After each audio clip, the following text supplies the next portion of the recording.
welcome back to Waiting in Laodicea. I'm your host, A.T. Martinez, and today's topic is it's real simple.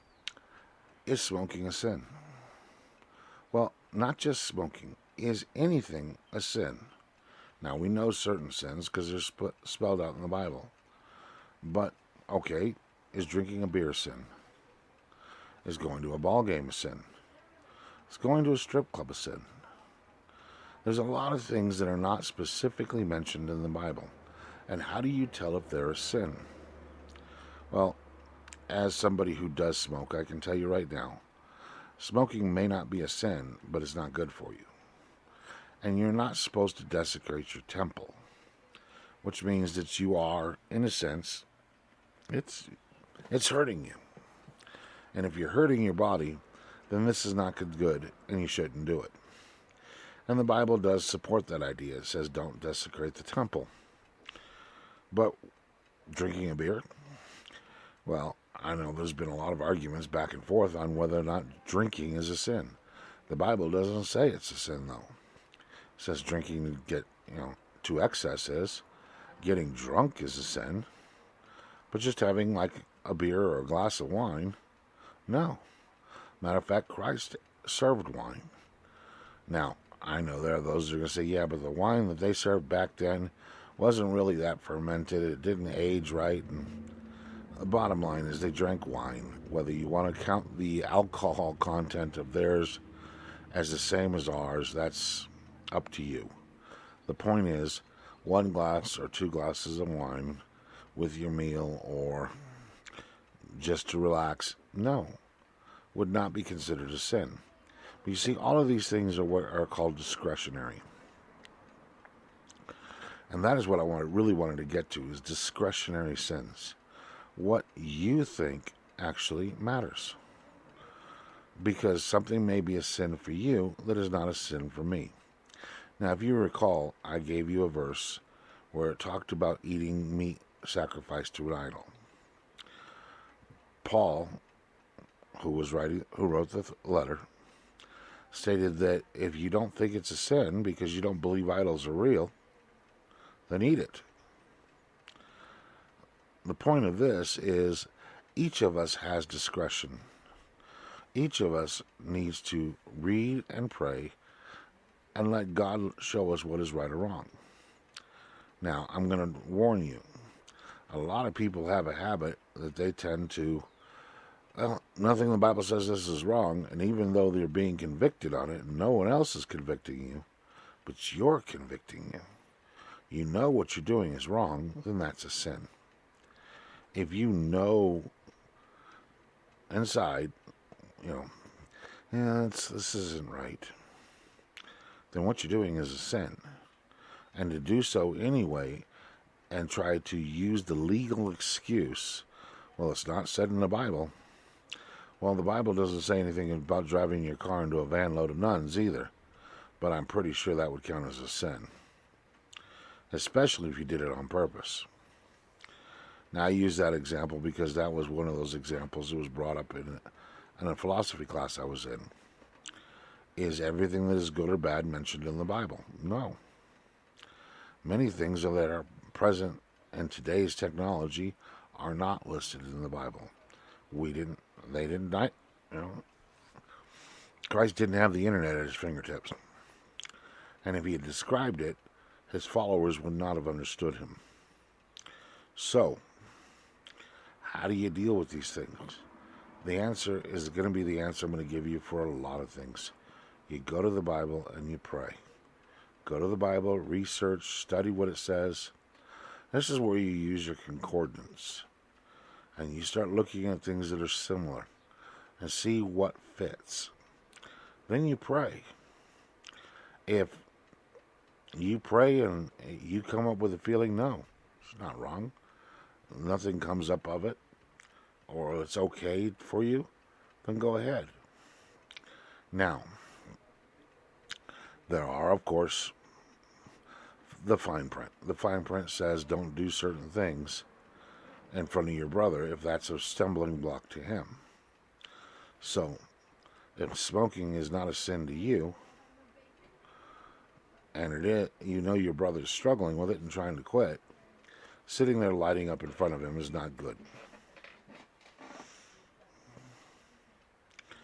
Same thing with drinking. If you know your brother or one of your friends is a recovering alcoholic, sitting there and having a beer with him, it's not good. You're just helping him fall back. Sitting there pouring a glass of wine while you eat in front of him, you're not helping him. You're being a stumbling block. So, you need to keep these things in mind as you determine what is right or wrong.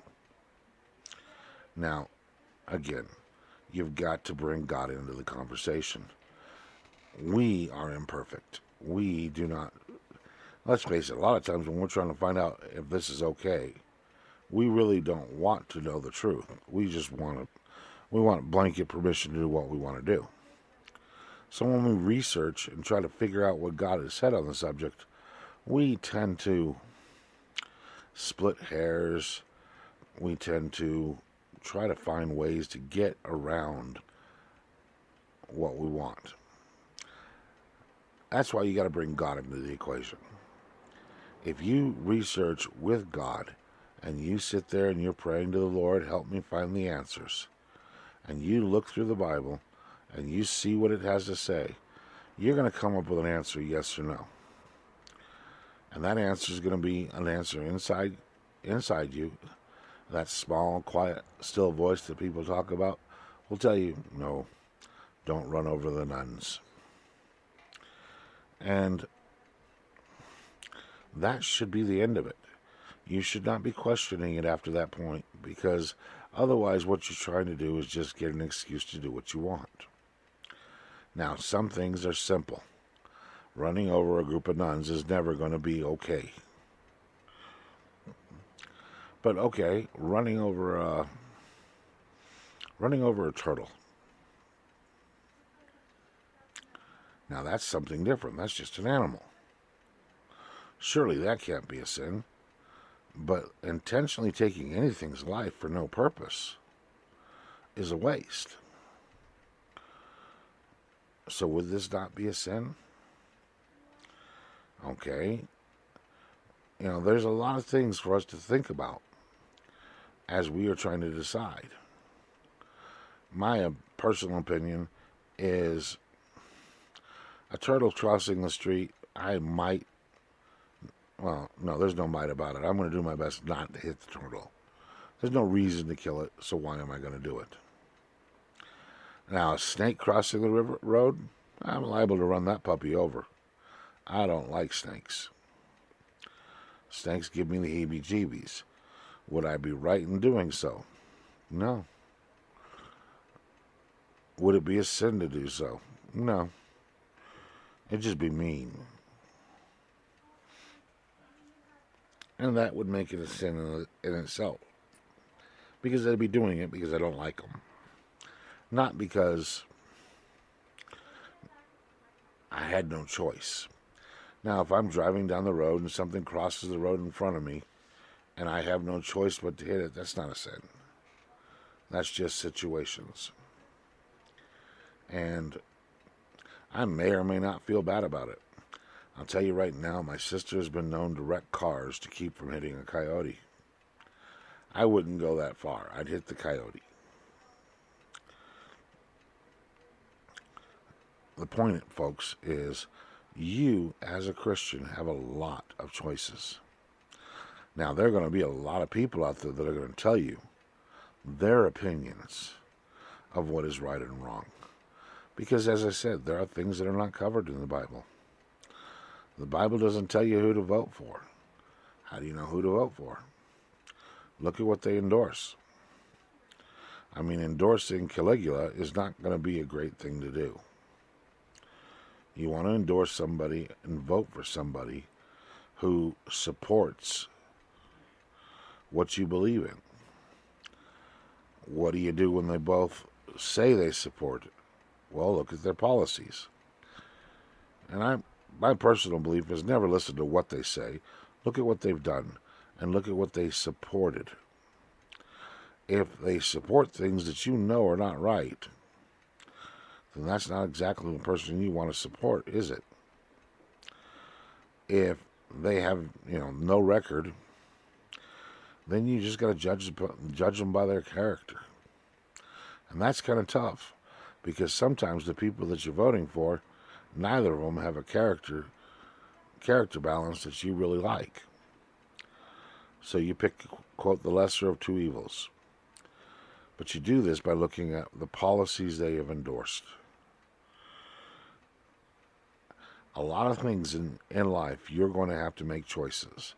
And the bad part is you're going to have to live with the consequences of those choices. So think about it. Go to prayer. Go to God. Talk to God. Have Him help you make those choices. Look in the Bible and see what it says. Find situations that at least relate to the topic, if you can. Sometimes it's not easy. And that's where your prayer life really has to come in and pick up the slack. So, is smoking a sin? I would say it's not good for you. I would not recommend it. Are you going to go to hell for doing it? No. Not until God convicts you. So, on that point, I leave it to you. I leave it to your discretion. I leave it to your prayer life to know what is right or wrong. And this has been, let's call it a mini. It's what it is. And this is Waiting in Laodicea. I'm your host, A.T. Martinez. Hope you've enjoyed today's show. If you have, click that like button. Don't forget to hit the share button. Sharing it with your friends, your family, your small groups, your people that you interact with on a regular basis. And get all of them to turn around and do like you did, or should have done. Hit that subscribe button. By hitting the subscribe button, you help support this ministry. Please, take a moment out of your day and hit that click that like. Click that subscribe. Help us out. And also, don't forget to hit the notification bell, because, well, we're never positive what time these messages are going to be finished and what days we're going to upload them for. So you're going to need to have the button hit. We do try to get something out for you every day.